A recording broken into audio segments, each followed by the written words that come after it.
Good morning students, मैं आशुतोष अपने new YouTube channel Ashutosh की पाठशाला में इंग्लिश में बोलने के लिए आपकी मदद करने के लिए फिर से उपस्थित हूँ। स्टूडेंट्स देखो, यह तो श्योर है कि दुनिया की ऐसी कोई ताकत या ऐसा कोई भी टीचर नहीं है जो आपको बिना आपके प्रैक्टिस किए आपको कुछ भी सिखा सकता है। तो यदि आपको इंग्लिश बोलना सीखना है तो उसके लिए सबसे पहले तो आपको उसको प्रैक्टिस में उतारना पड़ेगा, और प्रैक्टिस में उतारने के लिए आपको जानना पड़ेगा अलग अलग तरह के स्ट्रक्चर। मतलब हम लोग दैनिक जीवन में दिन भर में कितने तरह के वाक्य बोला करते हैं हिंदी में, क्योंकि मैं हिंदी से आपको इंग्लिश सिखाने जा रहा हूँ। तो हिंदी में कितने तरह के स्ट्रक्चर होते हैं, वो कुल 50-60 तरह के हैं। यदि उनके आप स्ट्रक्चर समझ जाएं तो फिर आपको बोलने में आसानी होगी। तो सबसे पहले तो आपको अपने प्रैक्टिस में उस चीज़ को लाना है। और दूसरी चीज़ वोकैबुलरी जो है, मतलब आपके दिमाग में शब्द का गैदरिंग होना चाहिए। तो ये दो चीज़ मैं आप लोगों को सिखाऊंगा इस नए YouTube चैनल आशुतोष की पाठशाला के माध्यम से। मैं सिर्फ़ और सिर्फ आपको इंग्लिश बोलने में मदद करने के लिए मैंने चैनल बनाया है। मैं विभिन्न तरह के जो वाक्य होते हैं हिंदी के, उसको कैसे इंग्लिश में ट्रांसलेट करें वही मैं आज सिखाऊंगा। ऐसे इंग्लिश ग्रामर के लिए मैं आप लोगों के क्लास ले रहा हूँ ऑनलाइन। फिर शब्दों को कैसे उच्चारण किया जाए ये तो मैं सिखा ही रहा हूँ। यहाँ सिर्फ़ और सिर्फ दो चीज़ों की चर्चा होगी, और वो है, एक है आपका स्पोकन के लिए अलग अलग तरह के जो सेंटेंसेज हैं उनका फॉर्मेशन है, स्ट्रक्चर है, उसको ध्यान में रखते हुए कैसे उसे ट्रांसलेट करेंगे यह बताना। और दूसरा आपकी वोकैबुलरी को स्ट्रॉन्ग करने की कोशिश करूँगा। तो चलिए आज शुरुआत करते हैं एक ख़ास तरह के वाक्य से। जैसे देखिए, मुझे किताब पढ़ना है। आप शब्दों और वाक्यों को गौर से सुनिए, क्या इसका अर्थ निकल रहा है और कहाँ पे क्या हो रहा है। मुझे किताब पढ़नी है या पढ़ना है, ठीक है। उसे घर जाना है, आपको आवेदन लिखना है। उसे काम करना पड़ता है, मुझे पढ़ना पड़ता है। मुझे किताब पढ़ना था, उसको घर जाना था। उसे काम करना पड़ता था, उसे काम करना पड़ा। मुझे काम नहीं करना है। यहाँ आप देखेंगे दो चीज़ों का जिक्र है। सभी वाक्यों में लास्ट में ना है, और अधिकांश वाक्यों में पड़ता है। यहाँ ध्यान दें कि वो पानी पड़ता है वो नहीं है। वो पानी पड़ना का तो सिर्फ बारिश होती है, वर्षा होती है, जल गिरता है, वो सेम है। यहाँ पे दूसरा तरह का पड़ता है। ये क्या है, यहाँ पे बाध्यता है, मुझे किताब पढ़ना है। एक तरह की बाध्यता है, कंपल्सन है, एक बाउंडेशन है। मुझे काम करना पड़ता है, मतलब एक बाध्यता है, एक मजबूरी है। तो मजबूरी जहाँ पे झलके उन वाक्यों को कैसे बनाएंगे, तो चलिए उसको सीखते हैं। देखिए, मुझे क्या होता है, मी नहीं, शुरू में नहीं होता है, तो ये हो जाएगा आपका आई। और मुझे है तो उसको हो जाएगा हैव, और पढ़ना तो हो जाएगा टू रीड, ठीक है। आई हैव टू रीड, मुझे है पढ़ना। मैं बता चुका हूँ इसके पहले के वीडियो में कि पढ़ना या पढ़ने के लिए जो ओरिजिनल फॉर्म है वर्ब का, मतलब क्रिया का, उसमें क्या होता है, टू रीड। तो आई हैव, जो कि पढ़ना है, ये क्या है, ये प्रेजेंट में है, तो आई के साथ हैव, ये प्रेजेंट का फॉर्म है। ओके, तो I have to read a book, ठीक है। उसे घर जाना है, ही है, तो ही के साथ हैज़ हो जाएगा। देखिए, he has to go home, ठीक है। यदि इस तरह के वाक्य आपके दिमाग में आते हैं कभी बोलते बोलते और आप उसे बना नहीं पाएंगे, तो मीनिंग तो कम से कम निकलना चाहिए। ऐसे तो जैसे तैसे बोल करके हम मीनिंग निकाल सकते हैं, लेकिन सही यदि बोलेंगे तो सही मीनिंग निकलेगा, है ना। तो उसे घर जाना है, he has to go home. आपको आवेदन लिखना है, आपका हो जाएगा you, okay. You have to write an application. Okay, उसे काम करना पड़ता है। सबके इसी तरह होंगे, या तो हैज़ टू या तो हैव टू। उसे काम, प्रेजेंट वाला में, उसे काम करना पड़ता है तो ही हैज़ टू वर्क। उसे काम करना पड़ता है या उसे काम करना है, दोनों का बस यही होता है। मुझे पढ़ना पड़ता है, आई हैव टू रीड या आई हैव टू स्टडी। ठीक है, जो भी करना हो आपको।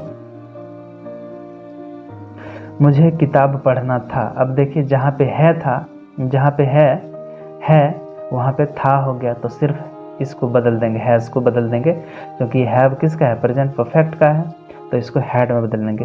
आई had to read a book. बहुत ही सिंपल है। उसको घर जाना था। ठीक है, तो he had to go home। he had to go home। उसे काम करना पड़ता था। देखिए, था है यहाँ पे, तो हो जाएगा he had to work। बस वही। उसे काम करना पड़ा, तो वही he had to work। Okay, he had to work. और मुझे काम नहीं करना है, देखिए यहाँ है, तो आई यहाँ हो जाएगा do not have to work. I do not have to work. देखिए, ये क्योंकि प्रेजेंट में है इसलिए डू नॉट या डज नॉट लगता है। ओके, तो I don't have to work. मुझे काम नहीं करना है। I don't have to read a book. मुझे किताब नहीं पढ़ना है।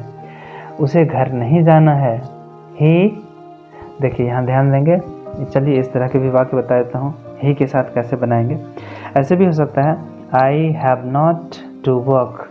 ठीक है, I have not to work. चलिए बताता हूँ उस तरह के सेंटेंस। देखिए, पहले इसको बना लीजिए, फिर बताता हूँ। मुझे कहना पड़ता है, तो हो जाएगा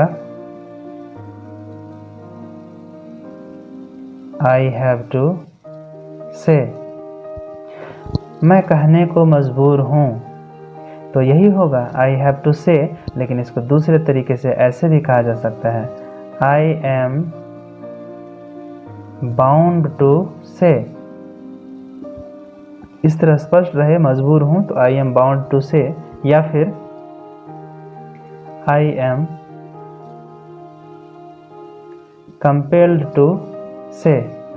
मैं बोलने को या कहने को मजबूर हूँ, मुझे मैंने जोर दिया जा रहा है ये बोलने के लिए। आई एम बाउंड, मैं बंधन युक्त हूँ। ठीक है, ये बोलने के लिए आपको जाना पड़ेगा। अब देखिए, गागेगी वाला आ गया, तो हो जाएगा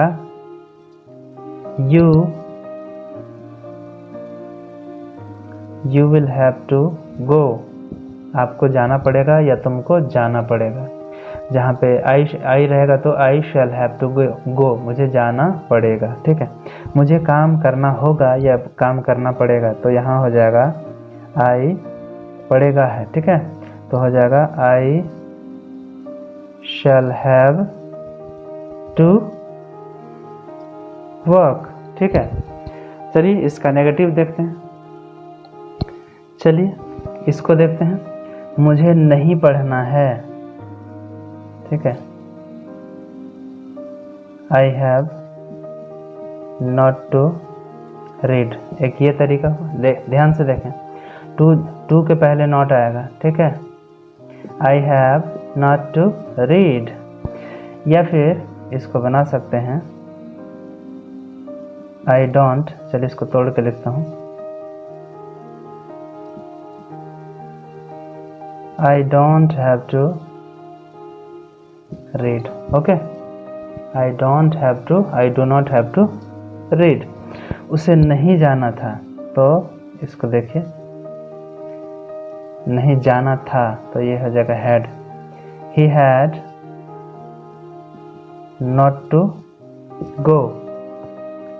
ठीक है, दूसरा तरीका ही, आप सोचेंगे कि इसको भी डू नॉट करके बनाएंगे, नहीं, यहाँ ही डिड नॉट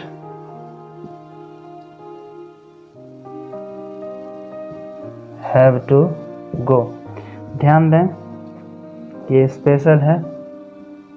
जब यहाँ आप डिड नॉट कर देते हैं तो हैड खत्म हो जाता है, और दूसरा हैज़ यहाँ नहीं होगा बल्कि हैव ही होगा। ठीक है, इसको ध्यान में रखेंगे। चलिए आगे है, मुझे खाना पकाना था, तो ये तो सिंपल है, आई हैड टू कुक, बस हो गया।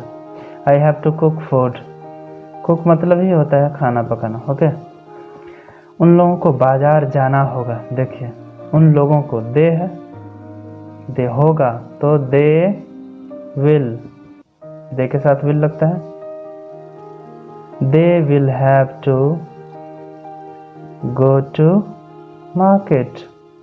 ठीक है, आपको नहीं पढ़ना होगा, एक तरीका है you will have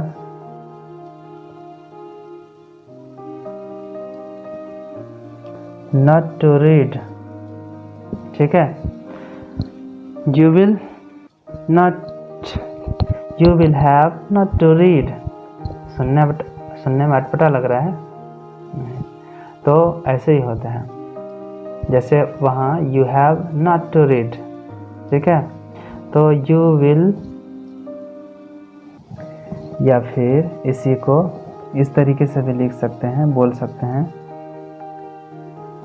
you will not have to read. ठीक है, you will have not to read या you want have to read, दोनों ही बोलचाल में आपका चलेगा। ठीक है, ये दोनों तरीके से आप बना सकते हैं इसको। चलिए अगला देखते हैं, एक सेंटेंस। आप इस वाक्य को देखें, मुझे नहीं पढ़ना है, मतलब बोल सकते हैं I have not to read, इसका मतलब हो जाएगा I have not to read, मुझे नहीं पढ़ना पड़ता है, यह हो सकता है मीनिंग। दूसरा, यदि इसका मीनिंग ऐसा है मुझे नहीं पढ़ना है, मुझे पढ़ने की ज़रूरत नहीं है, तो लिखेंगे आई डू नॉट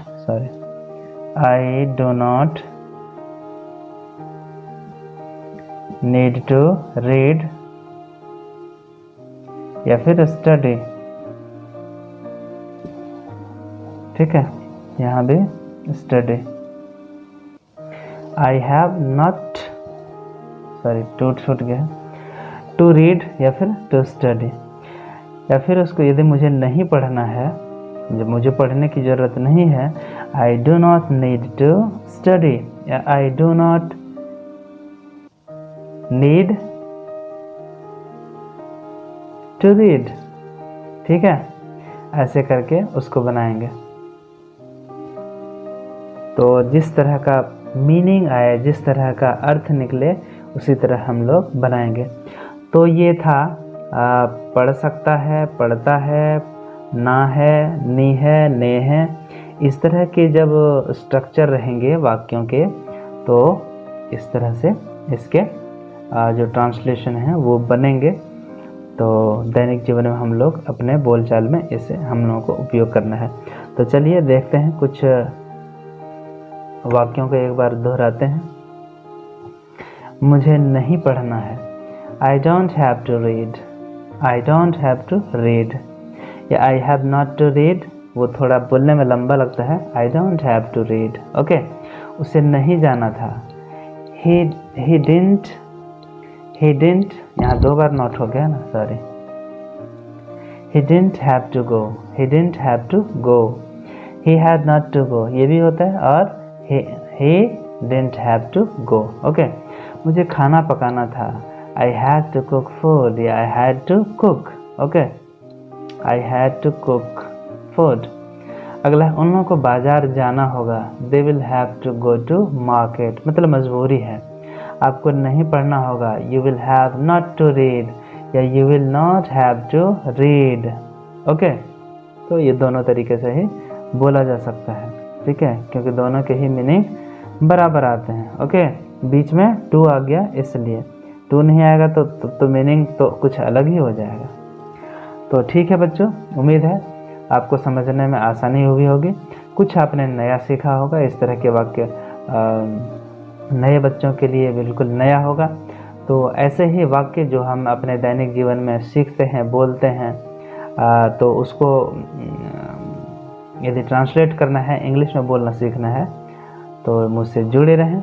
मेरे चैनल पर आए हैं तो उसको सब्सक्राइब करें, बेल आइकन दबाएं, लाइक करें और फिर कमेंट्स करें. अच्छा लगता है तो कमेंट्स करें. ठीक है, और लाइक तो बनता है, एक क्लिक करने में आपको क्या बनता है, आपको क्या होता है. ठीक है, तो ये ज़रूर करें और अपने दोस्तों को भी बताएं कि ट्रांसलेशन करने का या फिर स्पोकन में हेल्प करने का नया क्लासेस चल रहा है, ऑनलाइन क्लासेस, तो इसको ज्वाइन किया जाए.